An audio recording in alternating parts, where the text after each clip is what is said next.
want to tell you about one man today, a man that is very courageous, a man named Gao Zhijing. And I want to tell you about him because it is so important for me to do so.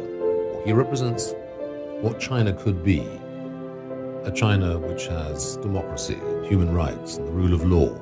He has kindled the light of hope for many people who are suffering under this white terror. 我说你们来看什么呢？为什么？老韩说，我敢说话，为什么？我不知道你名字，但是只要是共产党打压的人，他一定是个好人。哗的一群老人鼓掌。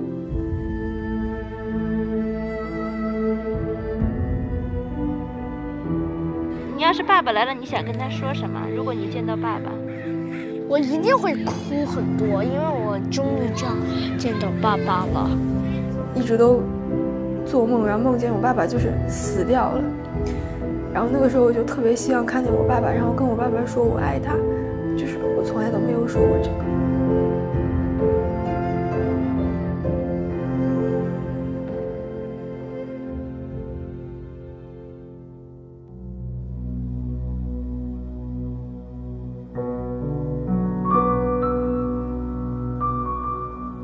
In a cave, carved out of the Lost Plateau, with no electricity and no clock to tell time, this was where Gao Zhisheng was born and raised. When he was 11 years old, his father passed away. Gao and his younger brother had to go off to work so that the family could repay the debts from his father's medical expenses.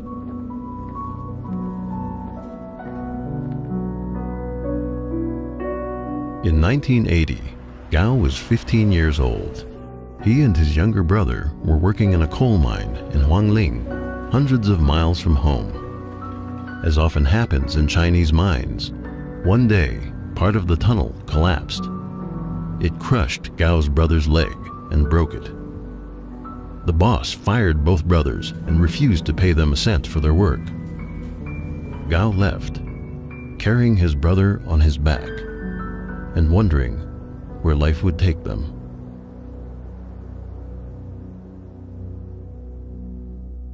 Gao eventually enrolled in the army, having heard that soldiers were well fed.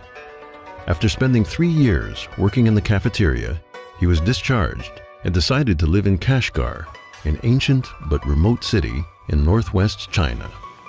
He earned a living selling vegetables from a street cart. Then, one day, an old piece of newspaper changed his life.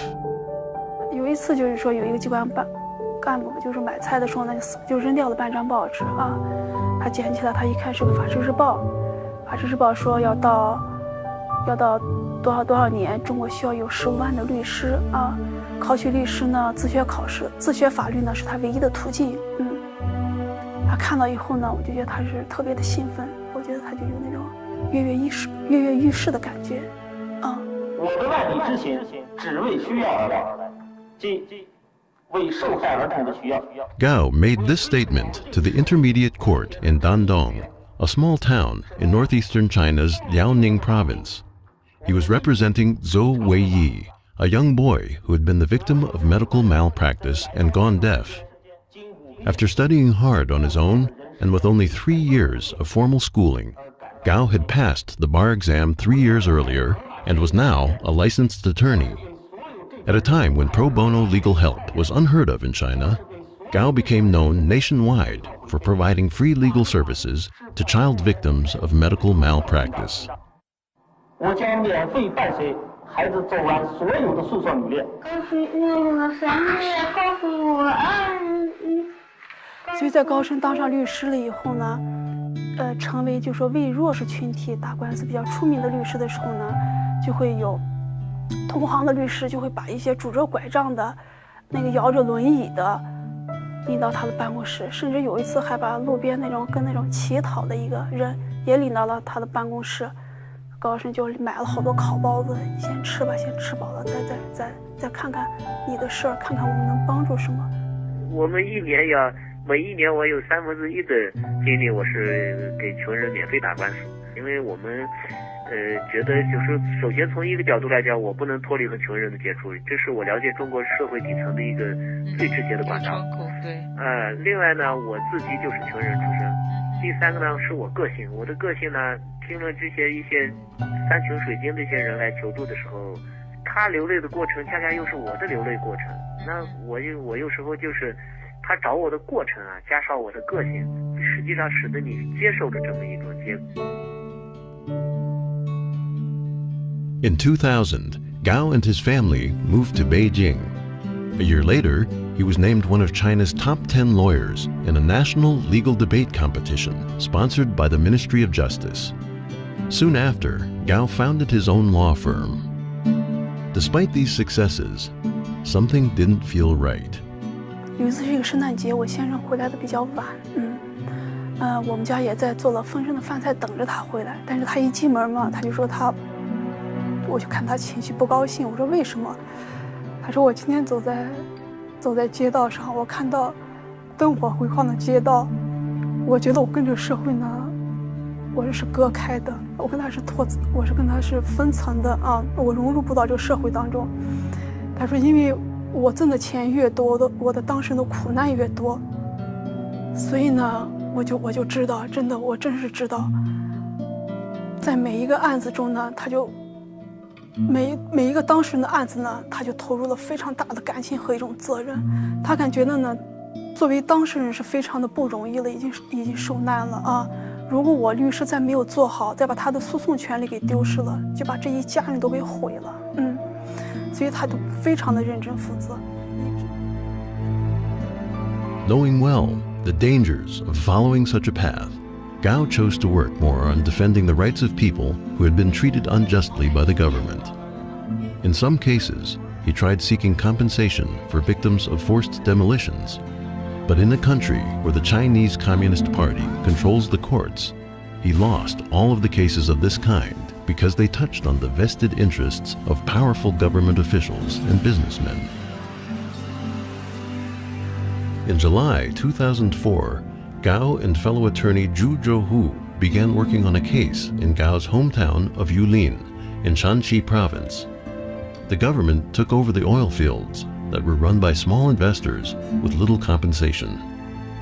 Over 60,000 investors suffered losses, many of them falling into severe debt. A few dared to stand up and defend their rights by suing the local government, but they were detained by police, and some of them were sentenced to prison. Attorney Zhu Zhouhu, who tried to represent them, was also detained. He was eventually released after Gao's relentless efforts to rescue his colleague. Many of the people who staff the courts, the prosecutor's office, the legal profession, and academic work and lawyers, etc., I think they know that they're losing the struggle to make China more a country under law than a country simply using law when it's convenient for the leaders' repression or economic activity. The depressing realities he encountered and the stubborn unfairness of the Chinese judicial system often gave Gao a sense of sadness and helplessness. At times, he considered switching professions, but then he found he couldn't turn his back on the people coming to him in desperate need of help. 我们初步入这个行业的时候，我们是应该说是踌躇满志啊，想的能为中国的社会进步、改变中国社会尽些微薄之力。后来才发现，你树立这种目标的时候，对你是多么的危险，也给你招致了许许多多的麻烦。我现在的需要呢，调整在了我没有力量改变社会了，但是我能更偶然的改变一些个体的身边的事儿，所以我只能就这样做了。At the end of November 2004, relatives of Huang Wei, a resident of Shijiazhuang in Hebei province, sent Gao's office a request for representation. Huang Wei is a Falun Gong practitioner, and actually it was one of the first Falun Gong cases that Gao Zhishang took. He was just a simple, ordinary Chinese man who happened to practice Falun Gong. And one day he was dropping his child off at kindergarten, and all of a sudden 4 thugs came out and abducted him. And they took him to a detention center and then sent him to 3 years in a labor camp. And he had no trial, he had no chance to appeal. And he hadn't really committed any crime. The only reason he was sent there was because the authorities found out that he practiced Falun Gong. Falun Gong is a meditation practice that combines physical exercises with spiritual teachings. In the 1990s, it spread by word of mouth in Chinese society as people experienced health benefits and other positive impacts of the practice on their lives. By 1999, it had attracted over 70 million Chinese. At that point, the Communist Party, with its intolerance of independent thought and civil society groups, began to view Falun Gong's popularity as a threat to its power. Party leaders banned the practice and unleashed a brutal and systematic campaign to stamp it out. The Falun Gong are by far the most victimized group in China. According to the UN Rapporteur on Torture, they represent 2/3 of the torture victims in China. And the next largest group are the Uyghurs, are at 11%, and everybody else is single digit. They are as well by far the largest group in arbitrary detention, in the re-education through labor camps. As Gao tried to represent Wang Wei and file for a judicial review, he discovered that the regime had blocked all avenues of legal appeal for people who practice Falun Gong. Left with no alternative, he wrote an open letter to Wu Bangguo, chairman of the Standing Committee of the National People's Congress, describing his encounters with several judges. An administrative judge by the name of Miao examined the documents and said, "We have received orders from above indicating that when it comes to Falun Gong, no case can be accepted and no document can be issued." A judge who they called the presiding judge came in. The judge pointed at us and said, "You are probably not party members, and you probably haven't studied the directives of the National Congress. Are you aware that lawyers aren't allowed to take cases like this? The court belongs to the Chinese Communist Party, and so do the laws. There are currently orders from above to reject these cases, and that's the end of it. Go talk to whoever you like and go file your case wherever you like. We don't care." At the time, there were very few lawyers who dared to represent Falun Gong practitioners openly in China. Other than Gao, another renowned attorney who did so was Guo Guoting. Because of that, Guo's license to practice law was revoked. He was placed under tight surveillance and harassed by the police. Eventually, he was forced into exile overseas. 我代理一共是6个案件，但其中2个非常典型，一个是齐延来，还有一个是陈光辉。齐延来呢是被中共判了5年徒刑，因为他这个收集网上资料，就是制作光盘，就是讲法轮功真相。这5年徒刑呢，他是秘密逮捕，然后秘密审判，等到判决生效以后，家属才知道。第2个事例呢，就是陈光辉，被8年呢，他已经被打成了植物人，就是在苏州医学院的医院。那么我呢，到医院去见他呢，就发现什么呢？他已经是植物人，居然公安呢还24小时监控。那我呢当时是采取了一个，就是不是，好像假装去看别人，然后走到他的旁边去看他的。在他身边只待了大概2-3分钟就被国安给赶出来。那这个事实是什么呢？就是说，对待法轮功案的案件，他居然人已经成植物人，连律师都不让见，就是律师根本就是不让你会见他。他怕什么呢？怕把这个真实的情况说出来。今天中国社会是有2个极端，一个极端是可以大规模的制造这种残暴的事件、野蛮的事件的能力，另一个极端就是这一类型的事件越是公开侵犯人权的事件，越是公开杀戮人性和杀戮文明的事件，越不能有任何进入法律程序讨论的可能。作为律师，一般法律的保护途径被完全的堵死的情况下，我们没有其他渠道，这不是我喜好的一种方式。您知道，作为律师选择法律之外的途径，对于律师来讲，律师内心是很痛苦。The year 2005 was an active but turbulent one for Gao. In May, he traveled back and forth to Shanxi to rescue attorney Zhu Zhouhu, who was arrested for investigating the oil fields case. In July, he provided free legal assistance to Tsai Zhuohua, a Christian pastor in Beijing. Tsai had been arrested for printing and giving Bibles to house church members. Also in July, villagers in Taishu in Guangdong province tried to recall their local officials based on China's law for organizing village committees. The authorities responded with riot police, violent beatings, and arrests of protest leaders. Guo Feisheng, an activist assisting the villagers, was also arrested, and Gao took his case pro bono. Then, in October, Gao traveled to Shandong province. He interviewed dozens of Falun Gong practitioners who had been persecuted by the regime. On October 18th, he published an open letter to China's top leaders, Hu Jintao and Wen Jiabao, relaying the findings of his investigation and calling on them to end the campaign against Falun Gong. 我在山东调查完以后，我对那些被调查的人说：“我说，我在你们面前，我感觉到了这个人类整个语言来描述他人痛苦的这种现状的这种局限性。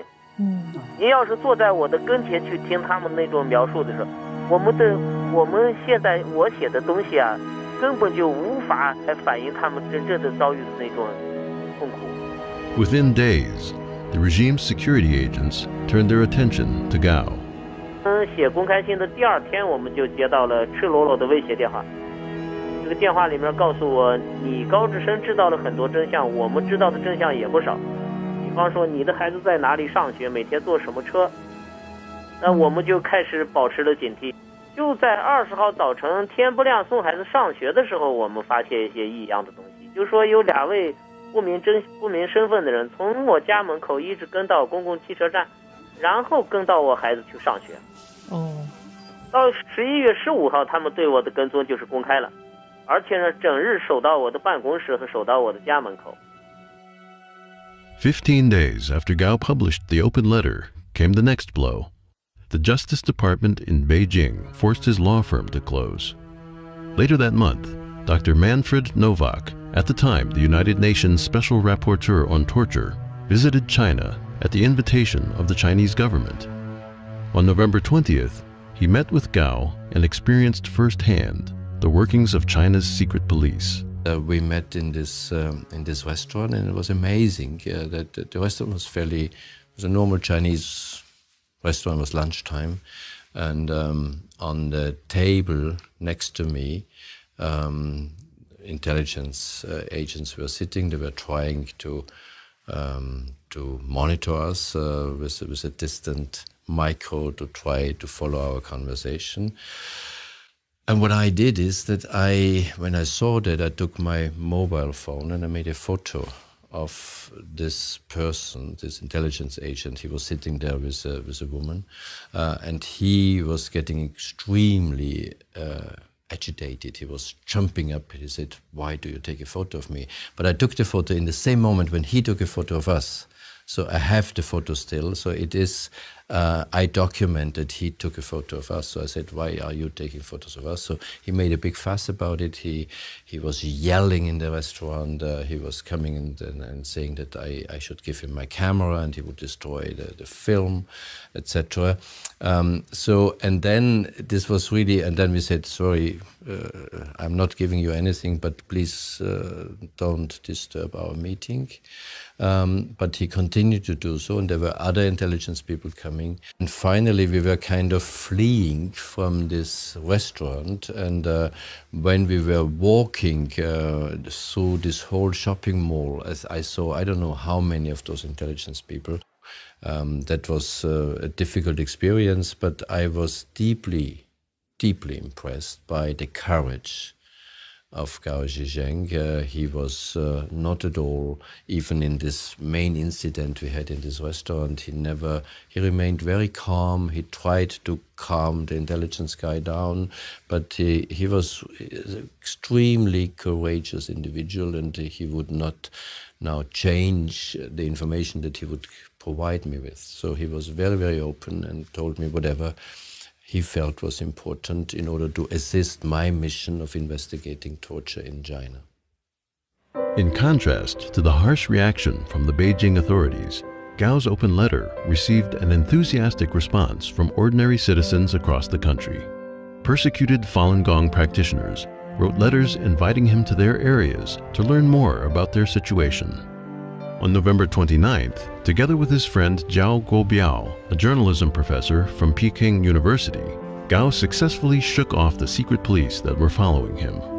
The pair then traveled to Shandong, Liaoning, and Jilin provinces. They conducted a 17-day-long fact-finding investigation into the persecution of Falun Gong by the Chinese Communist Party. On December 12th, in a cold room in Changchun City of Jilin Province, Gao wrote another open letter to Hu Jintao and Wen Jiabao, the leaders of the communist regime. 正如我在公开信中提到的那样，对我的个人心灵灵魂震撼最大的就是，我们政府针对我们女性同胞的生殖器进行下流攻击的这些不道德行为，以及对男性性生殖器攻击的这些行为，这是我没有想象到的。就是说，他们针对女性性生殖器的这种攻击和对男性性生殖器这种攻击，程序性的攻击和完全规律性的这种攻击，这样的不道德和下流，一直在我心里当中对我冲击非常大。这是那些穿着制服、头顶着国徽的人干的。Mr. Hu, Mr. Wen, and all fellow Chinese, it is time for every one of us to take a good, hard look at ourselves. In the history of the world, never has such a huge group of people suffered such severe and long-term persecution during peacetime, simply on account of their faith. This disaster has cost thousands of precious, innocent people their lives and has deprived hundreds of thousands of their freedom. This utterly inhumane persecution has caused over 100 million Falun Gong followers and their families to suffer. How absurd, treacherous, and immoral this is. It is an onslaught against the Chinese people, civilization itself, and the very moral fabric of the world. I would like to stress that if this evil crime does not stop, then the day when Chinese society is stable and harmonious will never come.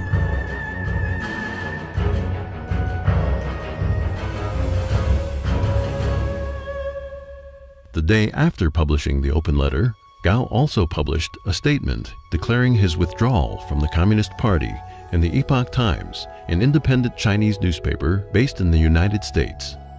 He called it the proudest day of my life. 您知道是这一次的调查和那些走下老虎凳的人的一起共同生活，是他们实际上是他们的精神帮助我摆脱了这种精神羁绊。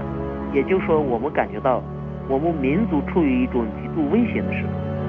那么，我个人为了保住一个律师资格，为保住我自己的律师事务所，而不去和人民站在一起的时候，这是我的羞辱。所以我最终选择了退出这个杀人自己的。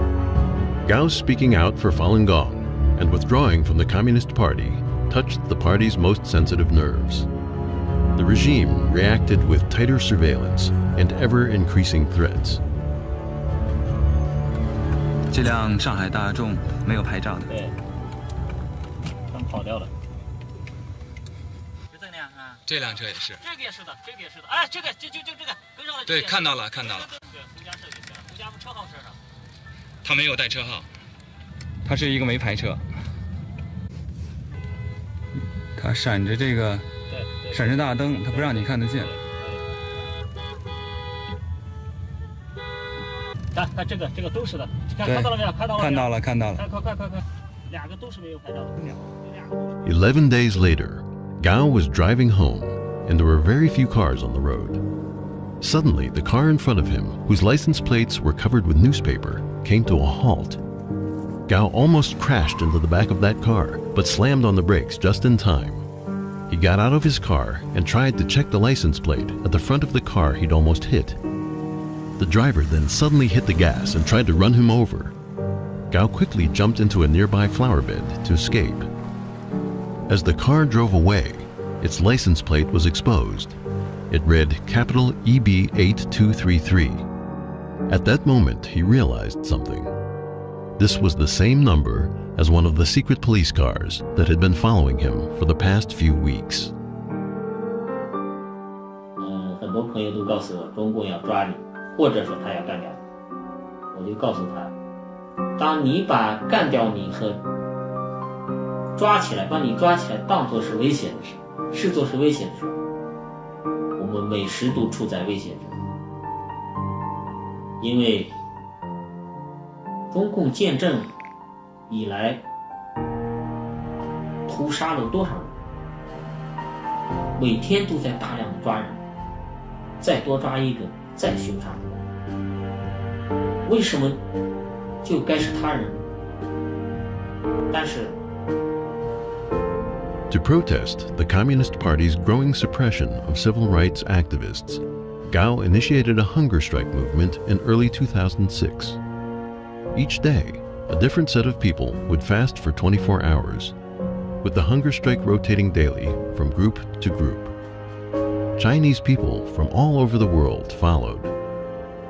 今天中国有25个省参加了绝食，这25个省同时参加绝食。山东给我发的来的短信就是，山东今天有3000人参加绝食。等一会儿12点钟开始，到明天的12点钟，我们上海20多位上访的人开始绝食。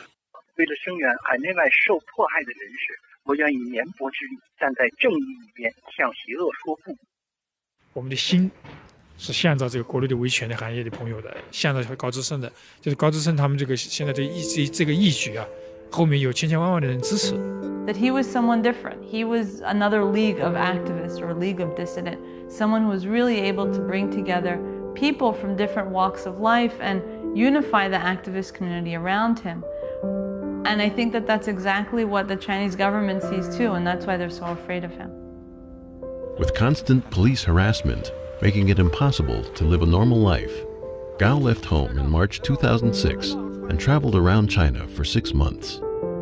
Wherever he went, people would approach him to express their support and admiration, ignoring the risk of punishment by the secret police, who were never far behind.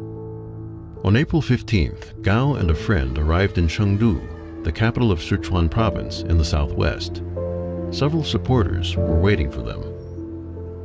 一下火车就一出站口不到就1分半左右，发生了4起暴力事件。有一些年轻人抢着过来跟我握手，一下扑过来15、16个打手，当场把这3个年轻人给打得暴打以后，就拳打脚踢以后，就给每4、5个人对付一个，把头摁的就几乎是90度的这种形状就给压走了。我一看，我就准备跑步离开。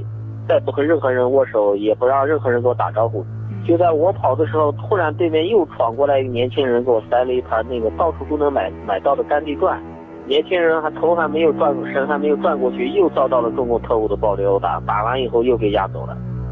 Speaker, I move to suspend the rules and agree to the resolution H. Con Res 365. Meanwhile, recognition of Gao's work and courage was also growing outside China. 365, concurrent resolution urging the government of China to reinstate all licenses of Gao Ge-sheng and his law firm, remove all... Lawyers like Gao Jingsheng, who dare to follow the law and represent clients, are harassed, threatened, beaten, forbidden to practice, moral courage and imprisoned. Is a rarer commodity than bravery in battle or great intelligence.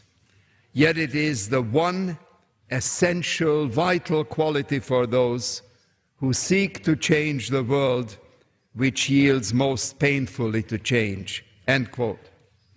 Madam Speaker, Chinese human rights lawyer Gao Ge-sheng is precisely the type of individual Robert Kennedy had in mind 40 years ago in Cape Town. 2 months later, on June 4th, 2006, European Parliament Vice President Edward Macmillan Scott called Gao. We spoke for 4 hours about the situation in China, his own perceptions of the persecution of Falun Gong, which he'd investigated the year before. Bearing in mind he's a Christian, he shared some thoughts with me about his own religious feelings, and about the future of China. I asked whether he was aware that by having contact with me, he was exposing himself to risk, and he said he was aware of the risk. And I think what it shows is the extraordinary courage of people who know exactly what the regime can do. Back in China, Gao was in Shandong province, visiting his sister and brother-in-law who was dying of cancer. It was August 15th, 2006, more than 10 months since secret police had started following him. That day, police broke in and took him away. 12点钟姐姐回来要给我做饭，发现整个那一条楼道上下全部是他们的，只留开一条道让人上，全部是光着膀子，戴着墨镜，全部是不上身什么衣服都不穿。就借着我姐姐开门的一刹那，惊心动魄的响声，就是同时3个人飞起脚，把门踢开，把我姐姐给踢倒。我听到响声以后，我就知道实质性的冲突开始了。Almost at the same time, Gao's family in Beijing was also ambushed. 06年8月15号早晨呢，我陪丫头去理发。我们刚进了理发店呢，没一会儿就哗一帮子人涌进了理发店，理发店瞬间就满了，我都没反应过来。他们直接说：“你是耿和吗？”我说：“我是。”他们我回答同时，他就把我的身收了，把我的钥匙跟我手机就给拿走了。拿走了，他说跟我去派出所去一趟。我说我怎么了？我说我不去派出所。他说那你不去派出所你就回家去。啊，我们家是2楼，我们家2楼到3楼呢爬满了人，都拿着那个我第一次见那种摄像机，疯咵咵咵，那是我第一次见，我觉得很害怕。最快的速度来了以后，就人直接上来就坐到我嘴巴上，然后一个人把我这头发一把揪住以后，迅速的用那个黄胶带在我嘴巴上缠了几圈以后，把我拖到地下以后呢，2个大汉就踩到我2边腿肚子上，就让我跪在地上。跪下以后就开始那个蒙眼睛，拿那个黄胶带又在眼睛上蒙了几层，然后套头套。头套一套以后呢 Still barefoot and wearing only a pair of shorts, Gao was forced into a police car, a black hood covering his head. His shirt had been torn to pieces by police.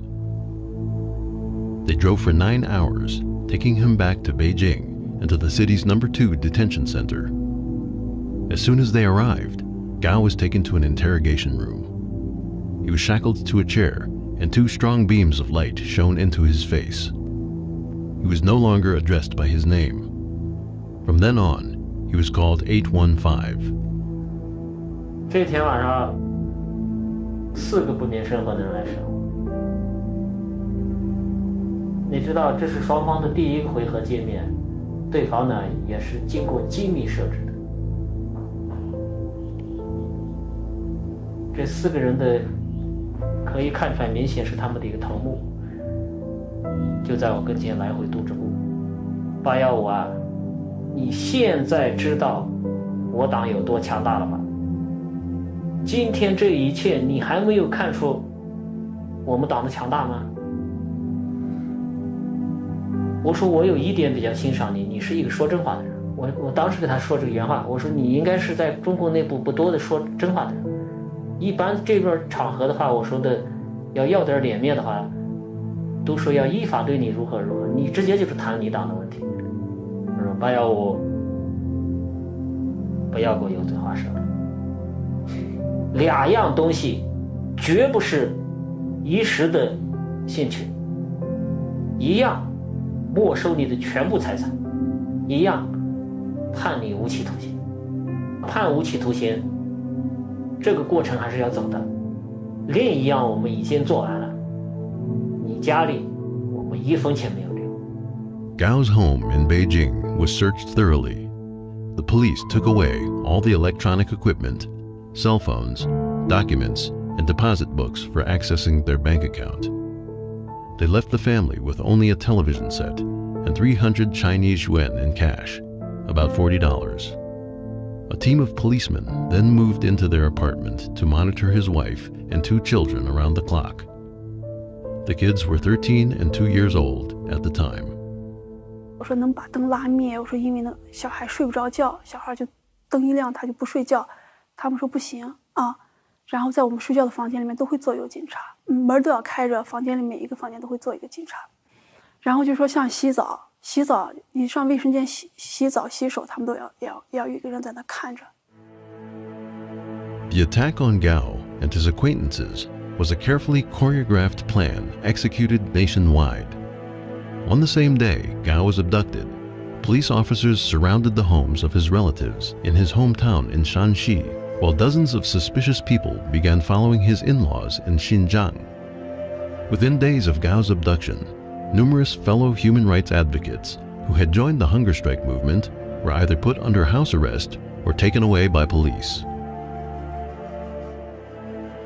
In Hong Kong, unidentified thugs beat Albert Ho, a member of the Legislative Council and ardent advocate for the hunger strike Gao initiated, causing him to be hospitalized.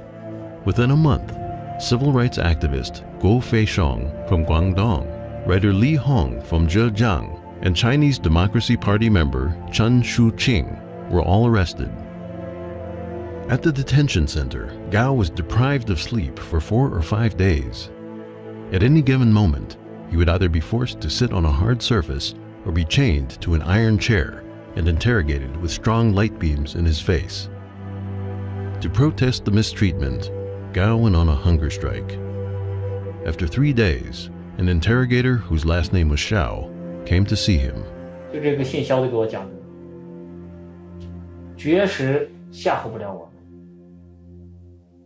我们这里边有一套成熟的对付绝食的办法。第二，我给你透露一点秘密。我们这一次执行的是一个有机的整体方案。你绝食，你的老婆和孩子就休想喝上一口水。你听懂了没有？你知道，当我知道我妻子孩子由于我绝食他们喝不上一口水的时候，我真的精神为之一振，狠狠地敲起了我一下。我就问他，我放弃绝食，我的妻子孩子是不是能够恢复给他们喝水吃饭？没问题。我说我放弃绝食。October 6 was the Mid-Autumn Festival that year.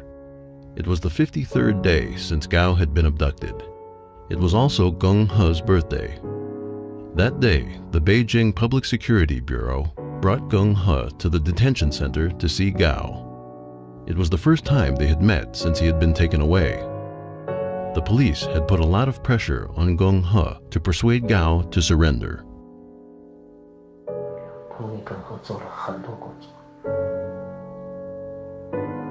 你知道，当着一个母亲的面折磨2个孩子，给母亲讲要毁掉这2个孩子的一切。我们耿和啊，倒不是说我喜欢这样的存在，但是呢，中国女性这种传统的嫁夫随夫这种传统的美德啊，在她身上都有。如果她是一种美德的话，从来不求我，从来都是听我的。好在呢，我不胡来，我不是说她听我的我就保护，我就。她突然站起来给我鞠了一躬，说：“小高，我求你了。”一说我马上就眼泪流出来。我问耿和你想说什么？你不说。他说：“你知道我和孩子现在的生活在一种什么样的状态下生活吗？”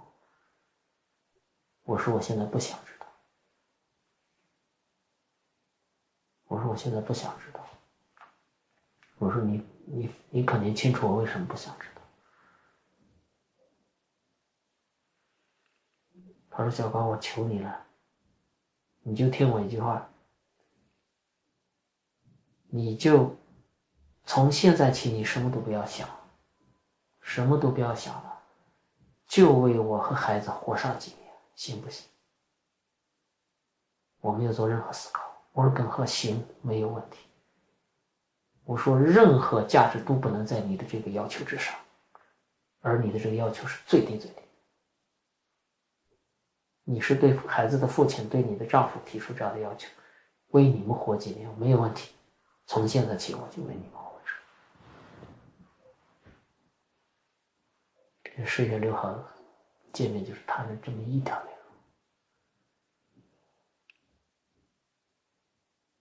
他临走的时候跟我说了一句说，你给他们说一说，看能不能给我们弄一点生活费。这句话透露了很多信息，你知道吧？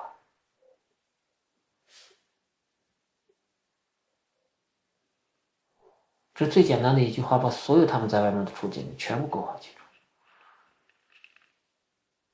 A month later, the situation took a turn for the worse. On the morning of November 14th, the secret police who were following Geng He beat her up on the street after she asked them to stay a little further away. When she got home, she called Hu Jia, a Beijing activist and close friend, and told him what had happened.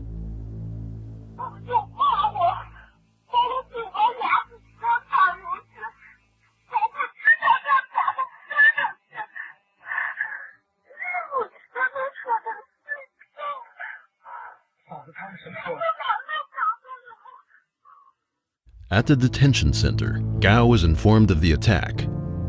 That night, he refused to have dinner. Then, he asked to meet with the interrogators. 你们要怎么样？现在开始给我提出来，认罪，还要写悔罪书。我说我能得到什么？你的妻子和孩子，只要说你的悔罪书我们满意了，妻子孩子就能得到5000块钱的生活费，不少吧？我说没有问题，没有问题。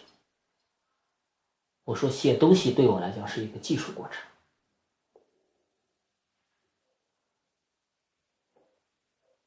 我说再不讨价还价，只要我的妻子孩子能获得生活费，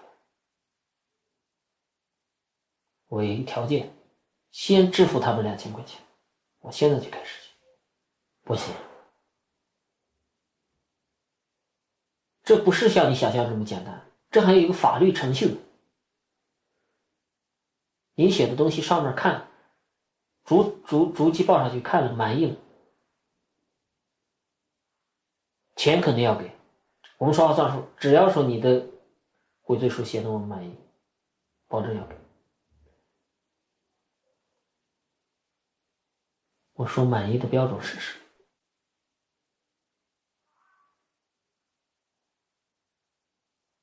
其他的都可以忽略不谈，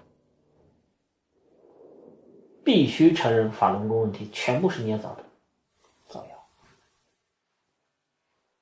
我说那我的妻子孩子就要饿死了。如果你在这个问题上没有任何弹性的话，就让我妻子孩子去死。你不要着急，815，可以文字上商量。In order to get back 5,000 yuan of his confiscated money for his wife and children to live on, Gao began writing a repentance statement. Within a week, half of his hair turned gray.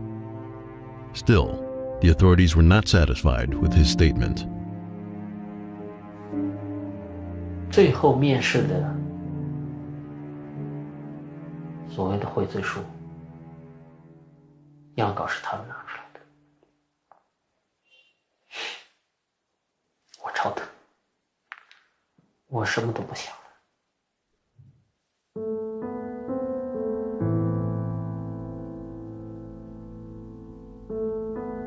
但是我内心的痛苦程度验证了我的良知还没有受到了大的伤害，因为我那段时间内心很痛苦。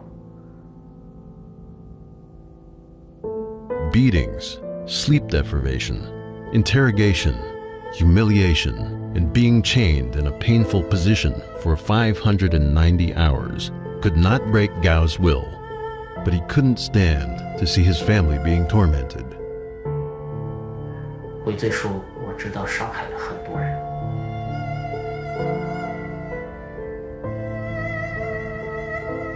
伤害了很多我相信的人，伤害了很多我原本想保护他们的人。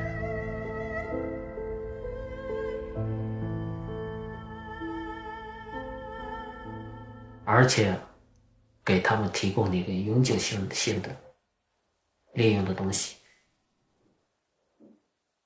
也给那些做梦都想给中共卸谄媚的那些人提供了永久性的武器。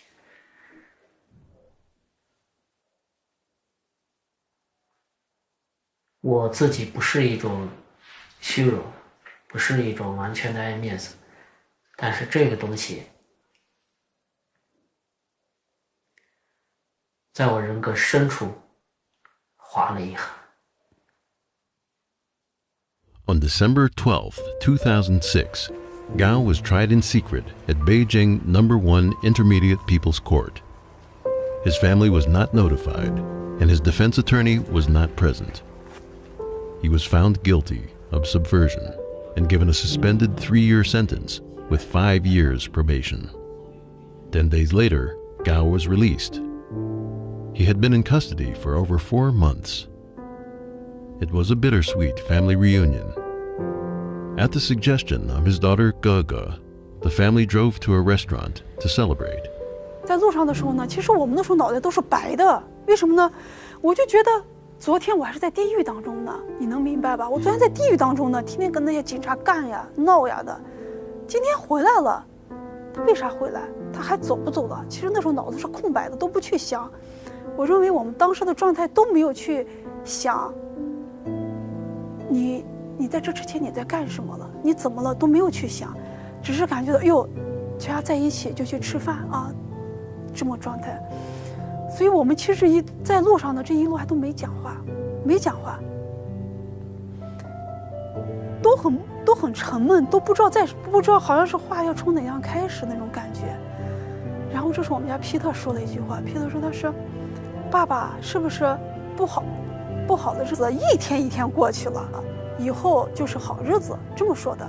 但是高志生重复的过程把它调整顺了。高志生说的：“是的，不好的日子过去了。”从现在开始，从现在是一天一天的是好日子，是高声把它倒了一下。哎呀，当时我们家的感觉就是我们每个人在心里说的这句话：不好的日子不好的日子过去了，从现在开始起就是好日子了。高声就说：“是的，从爸爸现在开始带你们过好日子。” A few days after he returned home, Gao was abducted again and forcefully removed from Beijing. He was held incommunicado. Meanwhile, the repentant statement was publicized and drew different reactions and speculation, including disappointment from those who read it. Yet, as Chinese New Year approached in February 2007, many people still sent their greetings to Gao.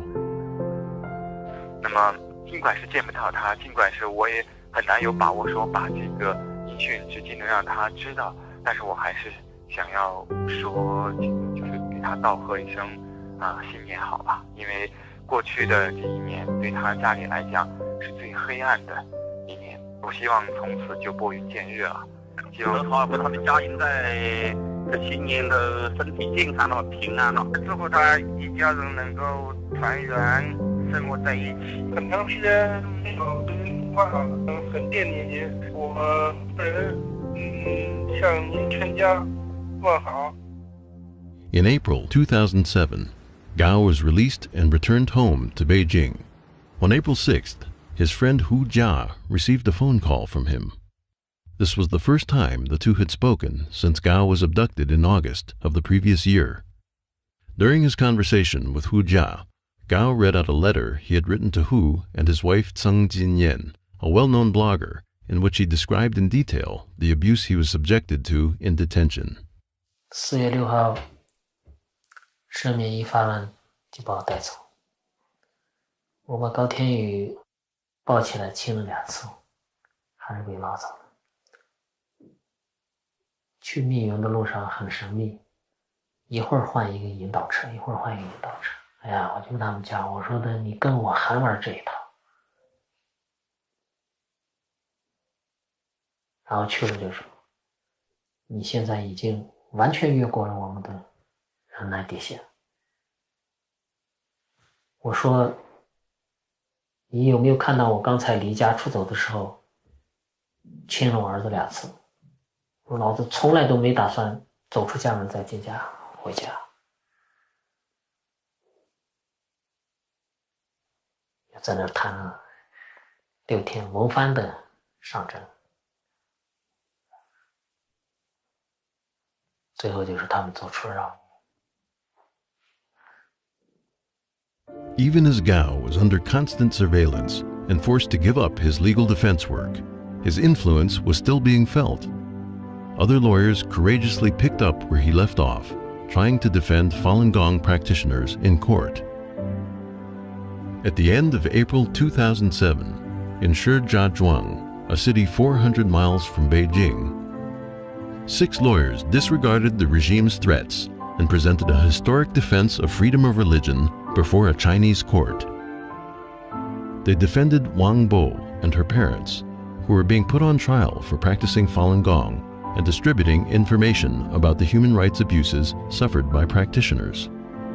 This was the first time that Chinese lawyers had overcome the obstacles set by the Communist Party and argued against the unlawful persecution of Falun Gong in court. Wang Bo and her parents were ultimately sentenced to prison despite the lawyers' efforts. But a path had been opened. Since then, dozens of Chinese lawyers have pleaded the innocence of Falun Gong practitioners in court. In any society, there are always some people, good people, and they are willing to sacrifice for other people's, all the people's interest or their justice.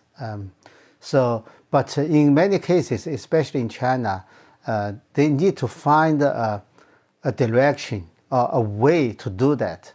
And I think Gao Zisheng set up an example and point out in Chinese society, the most injustice is the persecution of Falun Gong. So if you want to bring justice to the society, you have to face Falun Gong issue. Meanwhile, in July 2007, a reporter from New Tang Dynasty Television, an independent Chinese station based in the United States, took a risk and visited Gao at his home. 现在厨房一半的活是我干，3顿饭的洗碗、烧水、烧开水、灌开水这些事儿都是我的。厨房里面的卫生收拾。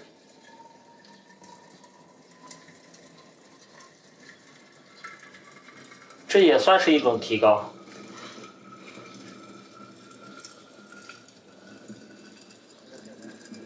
这是我们家庭唯一的意外收获。我在厨房里面的经历已经有2年时间了，将近2年时间。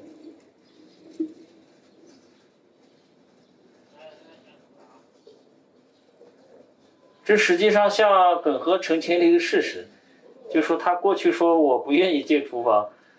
这不是真实的。事实上，当条件具备的时候，我还是走进了厨房。From the footage, one can see a Gao with more smiles and restored confidence. Every day, besides helping with the housework, he focused on reading, thinking, and writing. 我也做了很多的笔记。 一个是中国需要什么样的政府，最近在研究这两本书。中国需要什么样的政府？然后这是美国制宪会的变化。这个书比较没有人比较重视这两本。 On September 8th, 2007, Gao published a declaration in the Epoch Times nullifying his repentant statement and rejecting all of the communist regime's charges against him. 2 weeks later, Gao's open letter to the U.S. Congress was published. Today, as we approach the Beijing Olympic Games, I ask you to pay attention to the ongoing human rights disaster in China and wish you to forward my appeal to the whole world. I ask you to seriously consider the outlook of morality, justice, and humanity for today's mankind, as well as to what extent such values are undermined in China. In a world where the mainstream political forces value profit above everything else, where morality is sneered at, we tried in vain to urge the International Olympic Committee to perform its duties. But still, I choose to express myself in a way that has almost led to the annihilation of my whole family. I choose to present to the international community what is happening in China, the vivid scenes going on in parallel with the preparations for the Olympic Games, but that are totally against the Olympic spirit. Though at this moment, people are busy congratulating themselves on what they have gained from the coming Olympic Games, I choose to do so despite the danger it may bring to myself, because I consider it my obligation as a human being and as a Chinese person.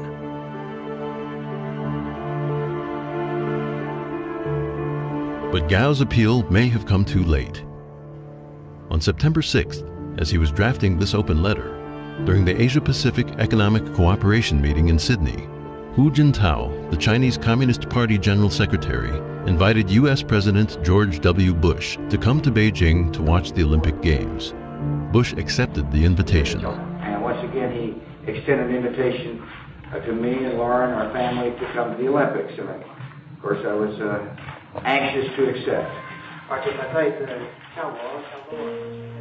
For writing his open letter to the U.S. Congress, Gao was again abducted by the police, his head covered in a black hood. He was taken to a secret place. More than 2 months later, he returned home with scars and deteriorated health.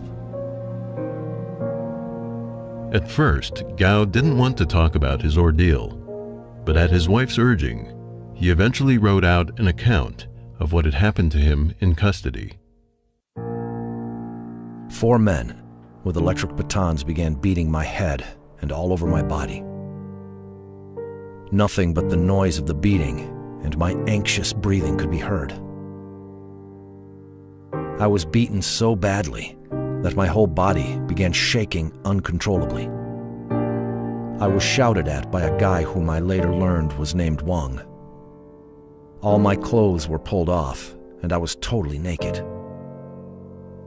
The electric shock batons were put all over me, and my whole body, my heart, lungs, and muscles began jumping under my skin uncontrollably. I was writhing on the ground in pain, trying to crawl away. Wang then shocked me in my genitals. My begging them to stop only returned laughing and more unbelievable torture. This torture continued until around noon on the 3rd day. I don't know where I got the strength to endure, but somehow I struggled to get away from their grasp, shouting the names of my 2 children, Tianyu and Gege. I hit my head on the edge of the table. My voice, calling my children's names, was chilling. It was extremely sad, remote, and unfamiliar. But my suicide attempt did not succeed. I thank Almighty God for this. It is He who rescued me. Gao's eyes were bleeding after he banged his head. He fell to the floor, But even then, the secret police didn't stop their brutality. They kept beating and shocking him with electric batons. They inserted bamboo pins into his genitals. In endless pain and under tremendous pressure from his interrogators, Gao was forced to make up stories about having had affairs with 4 women. After returning home, he tried to get back to a normal life.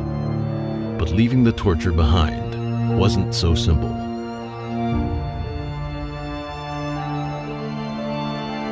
就是说他在家里吧，他在家里就是说他很愿意活跃气氛啊。他在我们家有限的空间中嘛，他就活跃气氛，就带着孩子玩呀，带着哥哥玩，带着那个小的玩啊，比如说自编自导的那种小娱乐节目啊，哄着孩子又跑又跳又上床的那种啊，就那样。但是我就不参加到他们的其中。我的性格不是那样子，我的心里吧也特别沉重，因为高升受的这些苦呀，在我脑子里面我忘不掉，啊，我忘不掉。我今天我在他们跟前说，我说一辈子，直到临死闭眼睛之前，这一步我是绝对忘不了，因为你不可能说是跟一个技术过程一样，你说不忘就忘，真的忘不了。我有时候晚上睡觉一睁眼我就能想起这一段。有时候去厨房洗个碗一低头我就能想起。我当时不是说这个形容过程对我刺激多大，我最震惊的就是这样的过程能在中国明目张胆的存在，而且是那些说代表中国的人，代表是我们政府的人，是代表我们的人，代表我们行使权利的人干，这是最可怕的。Although Gao and his family were struggling and forced to live in isolation, they had not been forgotten. His courage and fight for justice were being widely recognized by the international community. Gao Zhishen, he represented... In 2007, Gao was granted the Bruno Kreisky Human Rights Award in Austria, I'd be very honored if we could personally hand it and the over to Courageous him. Advocacy Award by fellow lawyers at the American Board of Trial Advocates. In 2008, he was nominated for the Nobel Peace Prize. With the 2008 Beijing Olympics approaching, the entire country was in a tense atmosphere. In the name of so-called safety precautions, the regime arrested tens of thousands of innocent people, especially activists, petitioners, and Falun Gong practitioners. While foreign dignitaries were enjoying the games in Beijing, Gao's family was forced out of the city.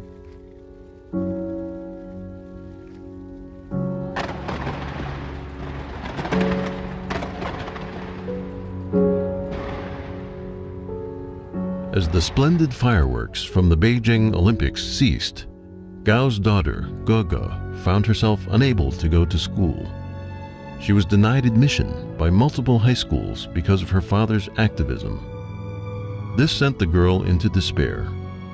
Gogo, who was 15 years old at the time, started harming herself and even attempted suicides.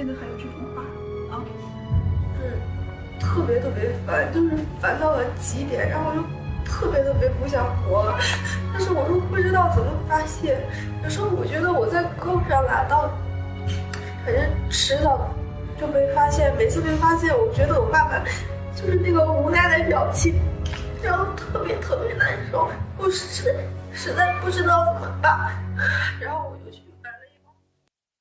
In January 2009, exhausted by years of harassment and surveillance, Gung He and her 2 children managed to escape the secret police and flee to Thailand, then the United States. A month later, in the middle of Chinese New Year, Gao was abducted again by secret police while visiting his hometown in Shanxi province.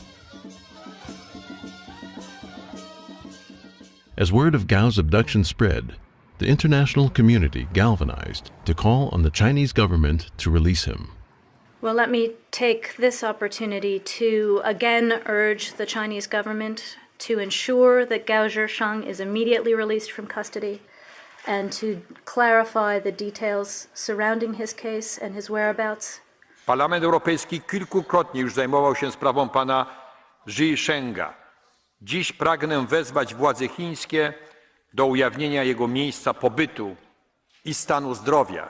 We need to find a way to convince the Chinese government to tell us what has happened to Mr. Gao, what have they done with him, how do they justify it, and when will they tell us that they will release this man to be with his family and begin to accord people like Mr. Gao and others who stand up for the rights of others the same human rights that we would expect them to be given.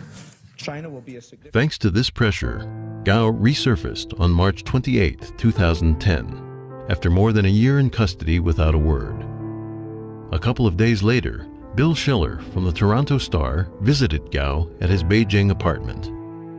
In his article, Schiller wrote, "Looking thinner, but unbroken, Gao said he was standing down from his role as a leading dissident, but he was not walking away from his basic principles.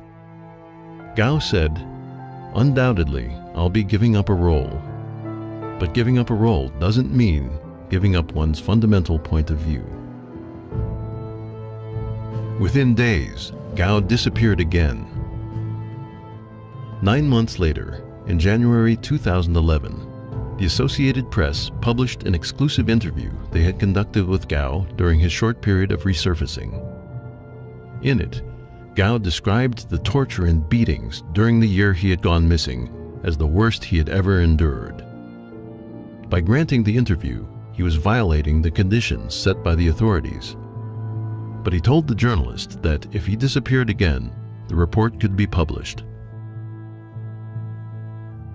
Not long after the Associated Press report came out, an article that Gao himself had written 2 years earlier, titled "Speaking from My Heart," was published.